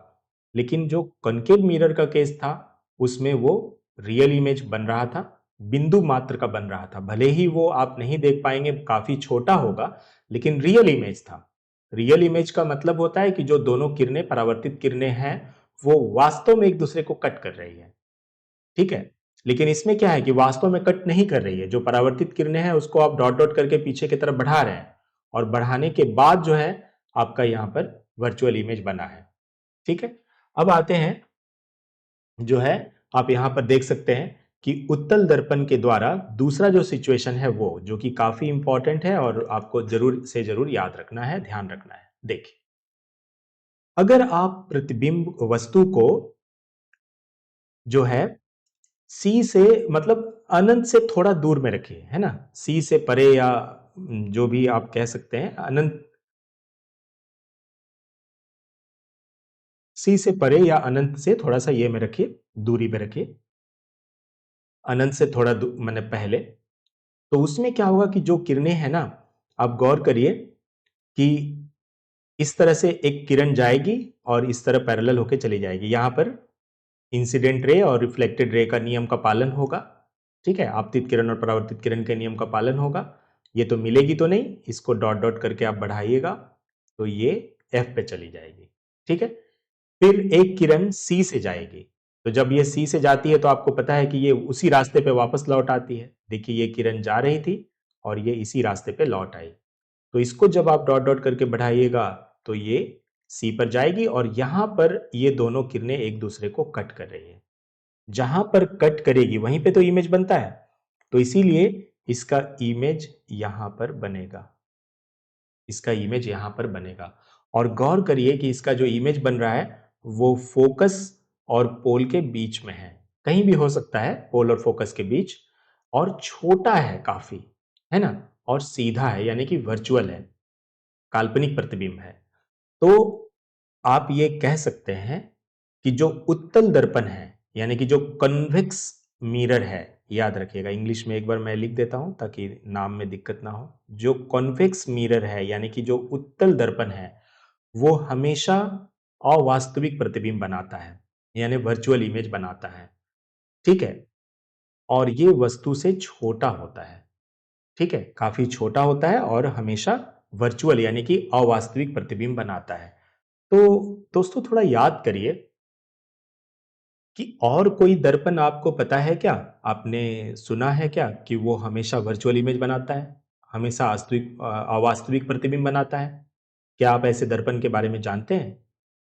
जी हाँ, हम लोगों ने चैप्टर के शुरुआत में ही पढ़ा समतल दर्पण। तो जो समतल दर्पण है, जो हमारे घरों में होता है, प्लेन मिरर, उसमें जो इमेज बनता है वो भी वर्चुअल होता है, वो भी अवास्तविक प्रतिबिंब होता है, क्योंकि आप देखते ही हैं वो सीधा बनता है।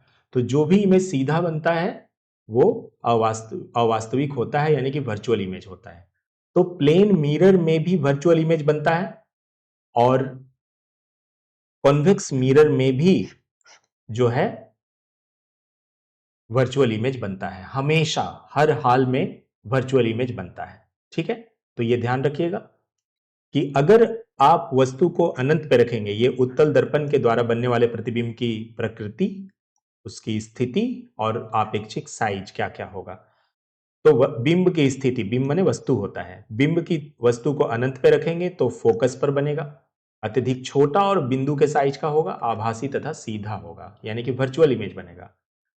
अनंत तथा दर्पण के बीच अगर रखेंगे आप, अनंत तथा ध्रुव के बीच, यानी अनंत और ध्रुव के बीच आप कहीं भी रख दीजिए, याद रखिएगा ये जो अनंत, ये ध्रुव है और ये अनंत है, यहां पर मान लीजिए इसके बीच आप कहीं भी रख दीजिए, आप यहां रख दीजिए वस्तु को, यहां रख दीजिए, यहां रख दीजिए, कहीं भी रख दीजिए, कोई भी सिचुएशन में रख दीजिए, अनंत और पोल के बीच चाहे जहां कहीं भी रख दीजिए, उसका जो प्रतिबिंब है वो हमेशा आभासी तथा सीधा होगा, छोटा होगा, पोल तथा फोकस के बीच होगा। देख सकते हैं इमेज कहां बना है, इमेज बना है फोकस और पोल के बीच में बना है। कैसा है? छोटा है, ठीक है, काल्पनिक है। तो ये बहुत ही इंपॉर्टेंट सिचुएशन है और इसी सिचुएशन के कारण इसे गाड़ी के साइड मिरर में इस्तेमाल किया जाता है। गाड़ी के साइड मिरर, देखिए बहुत लोग ये गलती करते हैं कि गाड़ी का नाम सुनते ही वो तुरंत कॉनकेव मिरर करने लगते हैं। नहीं, जो गाड़ी का हेडलाइट होता है, गाड़ी का हेडलाइट माने सामने का, जिसको हम लोग चलाने के समय देखते हैं सामने कौन है नहीं है, वो अगर लाइट है, हेडलाइट, तो वो कॉनकेव मिरर होगा, क्योंकि हमें उस समय काफी दूर तक देखने की जरूरत पड़ती है। तो आपको पता है वस्तु को फोकस पे रखा जाता है, यानी कि जो अंदर में उसका बॉल होता है उसको फोकस पे रखा जाता है, तो वहां से जो भी किरणें जाएगी टकरा के उससे पैरेलल निकल जाएगी, तो जो भी किरणें जाती है वो काफी सीधी और काफी दूर तक जाती है। तो वो कॉनकेव मिरर हुआ हेडलाइट में। लेकिन गाड़ी का जो बगल में होता है, जिसमें कि हम लोग देखते हैं कि हमारे पीछे से कौन सी गाड़ी आ रही है, जिसे पश्च दृश्य विंग भी कहते हैं, है ना, जिसे साइड का भी मिरर कहते हैं, वो कौन सा जो है इस्तेमाल करती है, तो याद रखिएगा वो उत्तल दर्पण होती है, यानी कॉन्वेक्स मिरर होती है। इसका रीजन क्या है? आपने अभी अभी देखा कि वस्तु को चाहे आप अनंत और पोल के बीच कहीं भी अगर आप वस्तु को रखते हैं, तो उसका जो प्रतिबिंब बनता है वो सदैव कैसा होता है? वो सदैव जो है सीधा होता है, छोटा होता है और काल्पनिक होता है। तो इससे फायदा क्या होता है? सीधा तो हमें तो सीधा देखना ही है ना।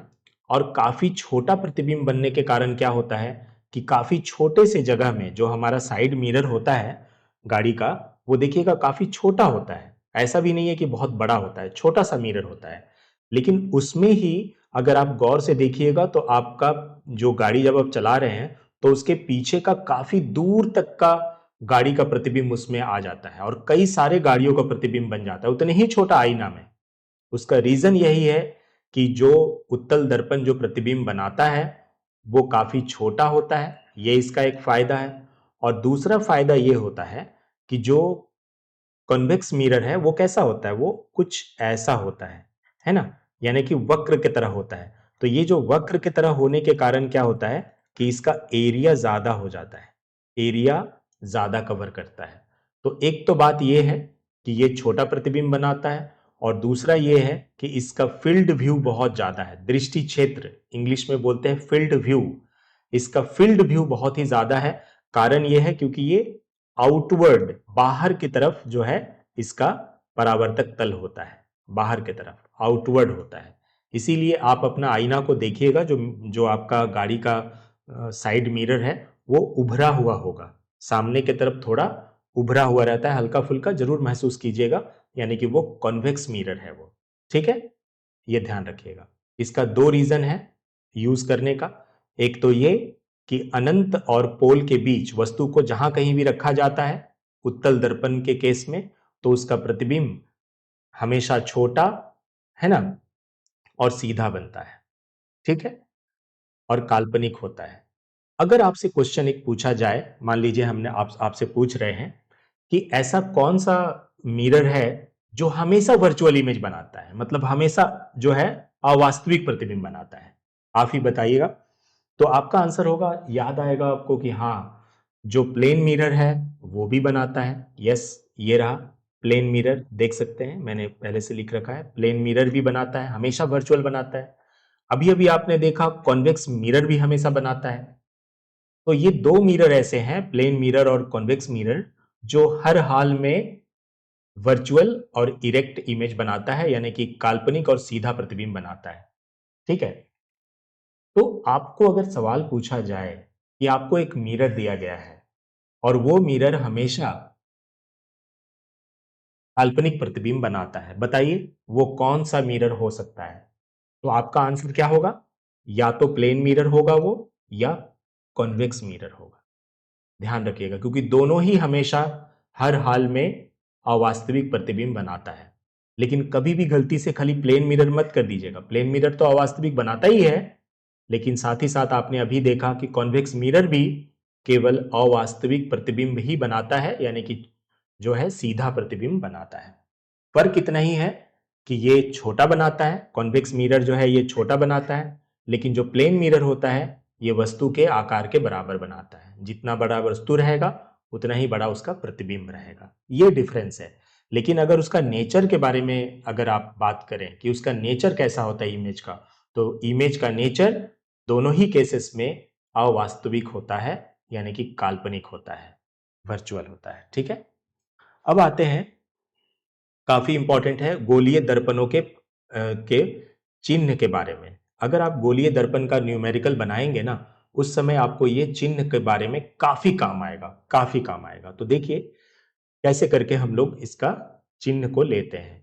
जनरली ये जो नियम है ना, जो हम लोग ग्राफ में नियम यूज करते हैं, बिल्कुल उसी नियम को यहां भी यूज करना है, ग्राफ के हिसाब से जो ग्राफ बनाते हैं वैसे ही। तो मान लीजिए ये आपका प्रधान अक्ष है, तो ये जो x और x डैश है ना, ये इसका x एक्सिस है, और ये जो m और mn दिख रहा है, आप इसको समझ लीजिए कि ये y और y डैश है, यानी x अक्ष है और y अक्ष है, जैसा कि मैंने यहां भी बना रखा है। तो आप जानते हैं कि इस तरफ अगर हम कुछ भी काउंट करेंगे तो नेगेटिव होगा, इस तरफ हम कुछ भी काउंट करेंगे तो पॉजिटिव होगा, ऊपर कुछ भी काउंट करेंगे तो पॉजिटिव, नीचे कुछ भी काउंट करेंगे तो नेगेटिव। बस वही बात यहां भी है, ये ध्यान रखिएगा। तो ये जो पोल आपको दिख रहा है यही ओरिजिन मतलब O है, इसको हम O मानकर चलेंगे या P कहेंगे, पोल।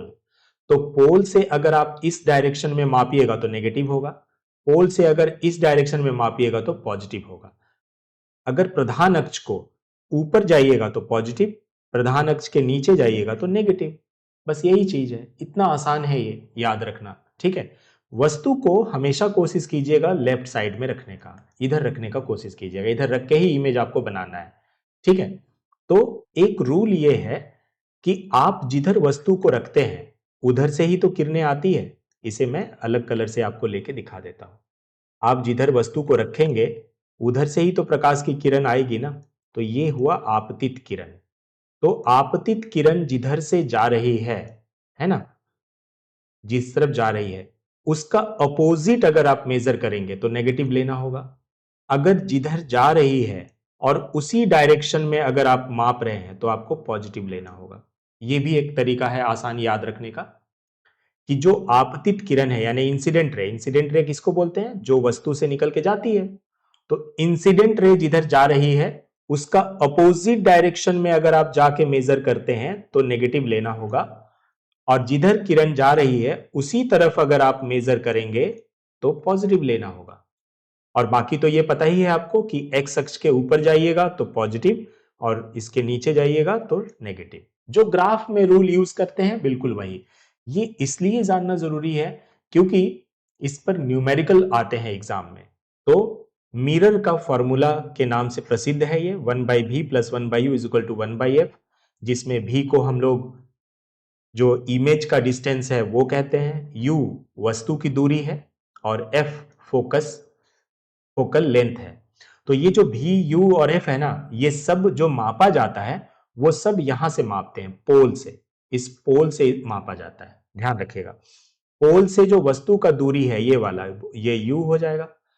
पोल से इमेज, जहां इमेज बन रहा है, ये v हो जाएगा, ये डिस्टेंस, ठीक है। और f तो आपको पता ही है कि c और c जो है, और f के c और p के बीच एक बिंदु होती है, इसे f कहते हैं फोकल लेंथ। इसे स्मॉल f के द्वारा डिनोट किया जाता है, फोकल लेंथ कहते हैं इसे। तो u, v और f में एक रिलेशन है जिसे मिरर सूत्र के नाम से जानते हैं, यानी कि दर्पण का सूत्र, और वो है 1/v + 1/u = 1/f इसी का। और साथ ही साथ इस न्यूमेरिकल में ध्यान रखिएगा, मैं आपको जब नेक्स्ट वीडियो बताऊंगा तो उसमें मैं आपको पूरा न्यूमेरिकल भी सिखाऊंगा, क्योंकि ये एग्जाम में काफी आता है। तो इसमें जो भी u, v और f का वैल्यू पुट करेंगे ना, वो जरूर से जरूर इस चिन्ह को ध्यान में रखकर करना है जो यहां पर बताया गया है, ठीक है। तभी आपका एक्यूरेट जो है वो आंसर आएगा। अगर साइन में आपने गड़बड़ी कर दी तो आंसर भी आपका गलत आ जाएगा। अब आते हैं आवर्धन। इसे मैग्निफिकेशन कहा जाता है। आवर्धन क्या है? तो आवर्धन होता है, जैसे मान लीजिए कि ये वस्तु है m, तो इस वस्तु का जो आवर्धन है m, उसको पकड़ लीजिए, तो उसका फॉर्मूला है प्रतिबिंब की ऊंचाई, यानी कि जो इमेज बन रहा है उसका हाइट क्या है, और बिंब की ऊंचाई, यानी कि जो वस्तु आपने लिया है उसकी क्या ऊंचाई है। इन दोनों का जो अनुपात है यानी कि रेशियो है, इसी को m यानी कि मैग्निफिकेशन कैसे कहते हैं। तो मैग्निफिकेशन क्या है? प्रतिबिंब की ऊंचाई बाय बिंब की ऊंचाई, यानी कि जो इमेज बन रहा है इमेज का हाइट, और जो आपने ऑब्जेक्ट लिया है ऑब्जेक्ट का हाइट। आप इसको स्मॉल में ऐसे भी कह सकते हैं, m = h' / h। h' किसको लिया गया है? प्रतिबिंब की ऊंचाई को, यानी कि इमेज का हाइट को, और जो h लिया गया है वो बिंब का हाइट को, यानी कि वस्तु के ऊंचाई को। इसे और भी दूसरे तरीके से व्यक्त किया जाता है, वो होता है -v/u। ये बहुत इंपॉर्टेंट है। m का फॉर्मूला दो है, एक h' h और एक है -v/u।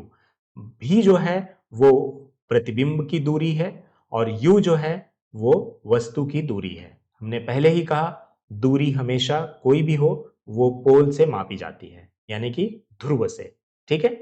तो v और u में भी एक्सप्रेस कर सकते हैं, ठीक है। तो m का फॉर्मूला क्या है? h'/h, और इसी का और एक फॉर्मूला है -v/u, यानी कि आप ये जो है ध्यान रखिएगा, दोनों ये काफी आपको काम आएगा। आवर्धन जो मैग्निफिकेशन है यानी कि m है, उसका मान अगर ऋणात्मक है, ठीक है, तो याद रखिएगा जो प्रतिबिंब है वो वास्तविक बनेगा, रियल इमेज बनेगा। क्यों बनेगा? आइए हम आपको थोड़ा सा यहां दिखाते हैं। ये रहा -v/u, ठीक है, -v/u, ध्यान रखिए, ठीक है। आपको कैसे पता चलेगा कि जो प्रतिबिंब है वो वास्तविक है यानी कि रियल है, ठीक है, ध्यान रखिएगा। तो कह रहे हैं कि आवर्धन का मान अगर ऋणात्मक हो, मान लीजिए कि m का वैल्यू मेरा आया नेगेटिव, कुछ भी है, m का वैल्यू 1.5 है लेकिन नेगेटिव है, माइनस है, तो इससे हमें क्या पता चल रहा है? इससे हमें पता चल रहा है कि इसका जो ये है वो रियल इमेज है, वास्तविक इमेज है, इसका साइन से। कैसे पता चल रहा है ये आप अगर गौर करिएगा तो आपको पता चल जाएगा कि जो m का फॉर्मूला होता है वो माइनस भी बाय यू होता है। ठीक है, तो माइनस आने का मतलब क्या हो गया कि माइनस आने का मतलब हो गया कि v आपका पॉजिटिव है, मतलब प्लस में, और u भी आपका पॉजिटिव है, v भी पॉजिटिव u भी पॉजिटिव, तो v भी उसी तरफ है। ठीक है, v जो है वस्तु का वो उसी तरफ है जिधर u है, जिधर इमेज बन रहा है उधर ही आपका ऑब्जेक्ट भी बन रहा है। तो ऐसा सिचुएशन कब होता है? जब मिरर के केस में जिधर इमेज बनता है उधर ही ऑब्जेक्ट बनता है, वो सारा रियल इमेज का सिचुएशन होता है। ठीक है, आपको ये 6 सिचुएशन याद है ना? एक बार मैं फिर से आपको जरूर दिखाऊंगा, क्योंकि असल पोजीशन ये है। यहां देखिए, ये जो 6 पोजीशन है इसमें सारा का सारा क्या हो रहा था, जिधर ऑब्जेक्ट है उधर ही इमेज है। एक सिचुएशन ऐसा था ये वाला कि जिधर ऑब्जेक्ट है उसका उल्टा साइड में इमेज है, केवल एक सिचुएशन में। तो इसीलिए कह रहे हैं कि अगर ऐसा आ जाता है आपको कि m का वैल्यू नेगेटिव अगर आ जाता है, ठीक है, m का वैल्यू अगर नेगेटिव आता है तो आप समझ लीजिएगा जो इमेज है वो वास्तविक है, यानी रियल इमेज है। और अगर m का वैल्यू पॉजिटिव आ जाता है, पॉजिटिव आ जाएगा तो समझ लीजिएगा आभासी है। क्यों? क्योंकि देखिए माइनस भी बाई यू, तो भी को जिधर जा रहा है उधर ही मापते हैं, तो ये माइनस भी का वैल्यू माइनस भी और यू रहेगा, तो माइनस में माइनस से जब मल्टीप्लाई होगा तो प्लस हो जाएगा ना, तो प्लस भी बाई यू हो जाएगा, यानी m का वैल्यू आपका प्लस आएगा, कुछ भी हो, प्लस 1.5 हो या जो भी हो, लेकिन प्लस में आ जाएगा। तो ऐसा सिचुएशन कब होता है? जब भी नेगेटिव होता है। तो वो एक ही सिचुएशन है, वो है जब हम वस्तु को पोल और फोकस के बीच रखते हैं, तो जो इमेज बनता है वो आईना के पीछे बनता है। ये देख लीजिए, आईना के पीछे बना, यानी कि जिधर आप आपतित किरण जिधर जा रही है उसी तरफ आपको मेजर करना पड़ रहा है, तो ये आपको नेगेटिव लेना पड़ेगा, तो इसीलिए जो है वो पॉजिटिव लेना पड़ेगा, तो इसीलिए जो जो है ऐसा हो रहा है। तो याद रखिएगा, एक ही सिचुएशन ऐसा है जिसमें कि जो मिरर के केस में कि वो आपका वर्चुअल इमेज बनाता है। ठीक है, तो ये जो है हम वीडियो काफ़ी जो है देख रहे हैं कि लंबा होता जा रहा है, तो हम यहीं पे इस वीडियो को जो है ख़त्म करते हैं, और बहुत जल्द इसको तब मुझे पार्ट 2 लेकर के आना होगा, क्योंकि अभी अभी जो हम पढ़ा रहे हैं ये मिरर कंप्लीट हो चुका है, लेकिन इसके बाद लेंस है, तो लेंस को काफ़ी अच्छा से उसको भी पढ़ने की ज़रूरत है, तो मैं उसे भी पार्ट 2 करके ले आऊँगा, वो भी जल्दी से कंप्लीट कर दूंगा। उसके बाद जो भी MCQs वगैरह है वो सब भी पढ़ाऊंगा, और इंग्लिश में भी PDF शेयर करके पढ़ाऊंगा। तो ठीक है दोस्तों, धन्यवाद।